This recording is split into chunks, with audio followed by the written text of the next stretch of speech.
ঈদকে সামনে রেখে ঘরমুখো মানুষের ভিড় বেড়েছে মহাসড়কে। নারীর টানে বাড়ি ফিরছে মানুষ। দর্শক, এ নিয়ে বিস্তারিত জানাতে টাঙ্গাইল থেকে যুক্ত হচ্ছেন সহকর্মী আহমেদ রাসেল। রাসেল, ঈদযাত্রায় মহাসড়কে যানবাহনের সংখ্যা কেমন দেখছেন, আর কোনো যানজট কি তৈরি হয়েছে জানাবেন?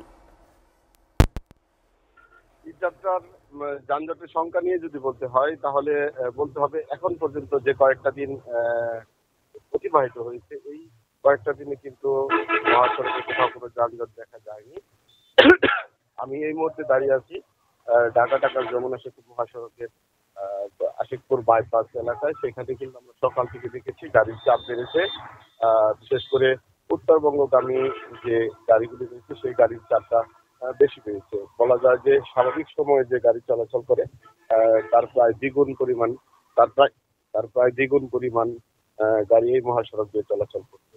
তো পশুবাহী ট্রাকগুলি যে রয়েছে সেই ট্রাকের সংখ্যা কিন্তু একেবারেই হাতে গোনার মতো বলা যায়। তো আমরা সকাল থেকে এই মহাসড়কের বিভিন্ন পয়েন্ট ঘুরে এসেছি, সেখানেও কিন্তু দেখেছি যে মহাসড়কে কোথাও কোনো যানজট নেই। তবে গাড়ির চাপ বেড়েছে এ কথাটি বলাই যায়। তো আগামীকাল যে ঈদযাত্রা হবে সেই ঈদযাত্রায় চাপটা আরো দ্বিগুণ থেকে তিনগুণ হতে পারে বলে প্রশাসনের পক্ষ থেকে আশঙ্কা করা হয়েছে।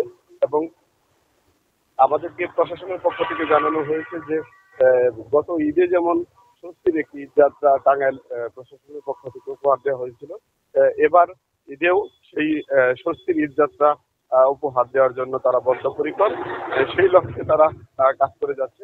পুলিশ প্রশাসনের পক্ষ থেকে জানানো হয়েছে যে এই মহাসড়কে যানজট নিরসনে প্রায় 600 পুলিশ সদস্য। টাঙ্গাইল থেকে যুক্ত ছিলেন রাসেল, আপনাকে ধন্যবাদ।